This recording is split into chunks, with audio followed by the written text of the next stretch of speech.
Assalamualaikum warahmatullahi wabarakatuh.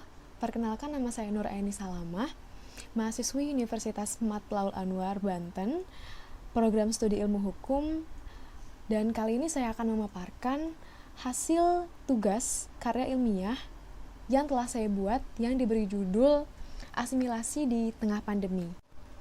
Karya ilmiah ini meliputi 5 bagian, mulai dari pendahuluan, landasan teori, metode penulisan, pembahasan ataupun hasil penelitian, dan yang terakhir, penutup. Ke pendahuluan, sebagaimana kita ketahui bahwa COVID-19 ini merupakan wabah yang berasal dari Wuhan, Tiongkok, yang ditemukan pada Desember 2019 lalu. COVID-19 telah ditetapkan sebagai bencana nasional oleh Presiden Joko Widodo melalui keputusan Presiden Republik Indonesia nomor 12 tahun 2020 tentang penetapan bencana non-alam penyebaran COVID-19. Sehingga semua instrumen negara mulai dari kementerian ataupun lembaga sampai dengan pemerintah daerah diminta untuk bekerja secara maksimal, mengerahkan segala upaya dan sumber daya yang dimiliki untuk menyelamatkan rakyat dari penyebaran virus ini. Merespon adanya pandemi tersebut, Menteri Hukum dan Hak Asasi Manusia, Yasona Lauli, pun membuat suatu kebijakan pembebasan narapidana secara bersyarat, yang dalam hal ini saya fokus menjelaskan mengenai asimilasi yang diperlukan di tengah pandemi dengan alasan kemanusiaan, dan beliau mengatakan bahwa hal tersebut merupakan saran dari Perserikatan Bangsa-Bangsa ataupun PBB. Kebijakan ini bertujuan untuk mencegah tersebar luasnya virus corona sekaligus menangani overkapasitas di lapas maupun rutan. Yang menjadi fokus penelitian kali ini adalah bagaimana pengaruh kebijakan pembebasan narapidana secara bersyarat di tengah pandemi bagi masyarakat. Dan rumusan masalah yang saya buat, yang pertama adalah apakah yang dimaksud dengan asimilasi, yang kedua, bagaimana program asimilasi tersebut berjalan, dan yang ketiga, bagaimana sih pengaruh program tersebut yang diberlakukan di tengah pandemi bagi masyarakat.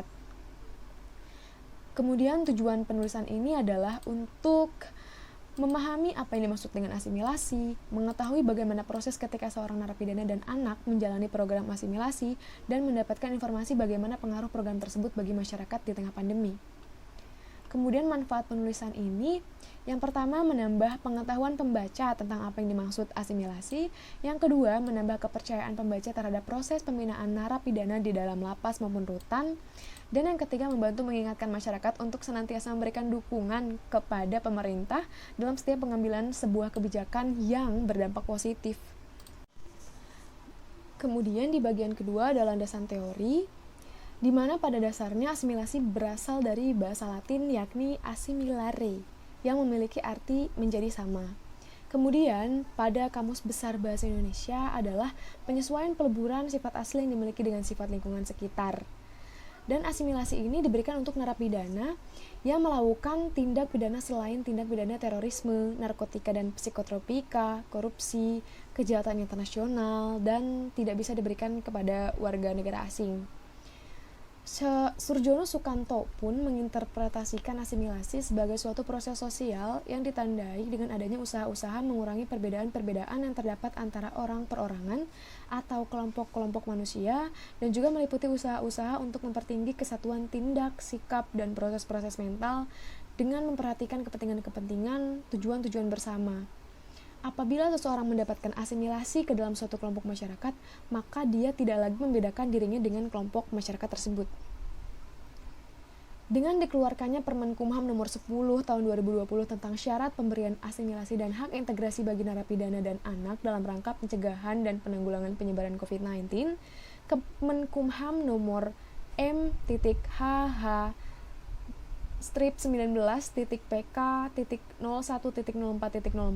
tahun 2020 tentang pengeluaran dan pembebasan narapidana dan anak melalui asimilasi dan integrasi dalam rangka pencegahan dan penanggulangan penyebaran COVID-19, dan surat edaran Ditjenpas nomor PAS strip 497.PK.01.04.04 tentang hal yang sama, maka per 1 Mei 2020 sudah hampir 40.000 orang narapidana dikembalikan kepada keluarga dan masyarakat melalui kebijakan tersebut.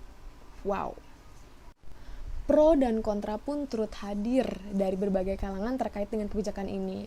Di satu sisi, kebijakan ini merupakan suatu hal yang lazim karena menurut pasal 14 UU nomor 12 tahun 95, pada hakikatnya narapidana memiliki beberapa hak yang salah satunya adalah hak asimilasi, di mana narapidana tidak semata-mata dibebaskan, melainkan harus memenuhi beberapa syarat substantif dan administratif serta ketentuan yang tidak bertentangan dengan kepentingan umum dan rasa keadilan masyarakat. Tapi di sisi lain, penerapan kebijakan pembebasan bersyarat ini dikhawatirkan akan menimbulkan permasalahan baru yang mana akan mengancam tujuan sebenarnya dari kebijakan itu sendiri.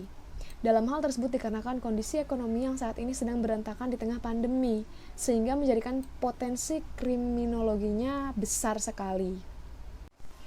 Lanjut ke bagian ketiga, metode penulisan. Saya menggunakan 3 metode, yang pertama adalah pengumpulan, kemudian pengolahan, dan yang terakhir analisis data, di mana dari ketiga metode tersebut saya mengkaji bahan-bahan kepustakaan berupa undang-undang dan artikel. Kemudian lanjut ke bab yang keempat, pembahasan. Menurut saya kebijakan asimilasi di tengah pandemi ini memang diambil bukan tanpa pertimbangan yang matang, karena selama ini banyak diberitakan di berbagai media terkait kondisi sel tahanan yang penuh, sesak, dan sangat tidak layak. Dalam satu sel diisi puluhan orang dan posisinya berimpitan satu sama lain, sehingga dalam konteks pencegahan dan penanggulangan COVID-19 tidak mungkin dilaksanakan pembatasan sosial di lapas maupun rutan. Pada situasi pasca dikeluarkannya kebijakan pembebasan narapidana tersebut, setidaknya berdampak positif bagi keberlangsungan kegiatan pemasyarakatan yang diselenggarakan di berbagai UPT pemasyarakatan. Penurunan angka overcrowded di Indonesia menjadi angin segar bagi terselenggaranya sistem pemasyarakatan, seperti pelayanan kesehatan warga binaan yang dapat diatasi secara maksimal, yang dimana dulu pelayanan kesehatan belum dapat diatasi secara maksimal dikarenakan saking banyaknya narapidana yang harus diperhatikan. Kemudian berkurangnya pelanggaran yang dilakukan oleh warga binaan, juga didapatkan bahwa negara berhasil menghemat miliaran uang negara dikarenakan narapidana yang dikeluarkan dan dibebaskan. Dan dari kebijakan itu pula, kesempatan untuk memaksimalkan pemindahan narapidana menjadi lebih produktif dikarenakan keluasan yang terjadi di dalam lapas juga bisa dilakukan dengan menghasilkan berbagai keuntungan di dalamnya. Perlu diketahui juga bahwa tidak seluruh narapidana dapat mengikuti program ataupun kebijakan tersebut. Kriteria narapidana anak yang dapat dibebaskan melalui asimilasi rumah yakni sebagai berikut. Narapidana yang 2/3 masa pidananya jatuh sampai dengan tanggal 31 Desember 2020. Anak yang 1/2 masa pidananya jatuh sampai dengan tanggal 31 Desember 2020. Narapidana anak yang tidak terkait dengan PP nomor 99 tahun 2012, yaitu narapidana narkotika dan korupsi yang tidak menjalani subsidiar dan bukan warga negara asing. Asimilasi dilaksanakan di rumah sampai dengan dimulainya integrasi berupa pembebasan bersyarat, cuti menjelang bebas, dan cuti bersyarat. Surat keputusan asimilasi diterbitkan oleh Kepala Lapas, Kepala LPKA, dan Kepala Rutan. Meskipun terdapat kontra bahwa kebijakan ini malah justru meningkatkan angka kriminalitas di Indonesia, Direktur Jenderal Pemasyarakatan Kementerian Hukum dan HAM Reinhard Silitonga menyatakan di Indonesia tingkat narapidana yang mengulangi kejahatannya sangat rendah dibandingkan dengan negara lain, yakni 0,2%. Lagi pula memang narapidana yang mengulangi kesalahannya ataupun residivis ini sudah sering kali terjadi sebelum diberlakukannya kebijakan tersebut. Jadi, program ini tidak dapat dijadikan alasan sebagai faktor dari meningkatnya angka kriminalitas yang terjadi di Indonesia. Dan yang terakhir, penutup, berisi kesimpulan dan saran.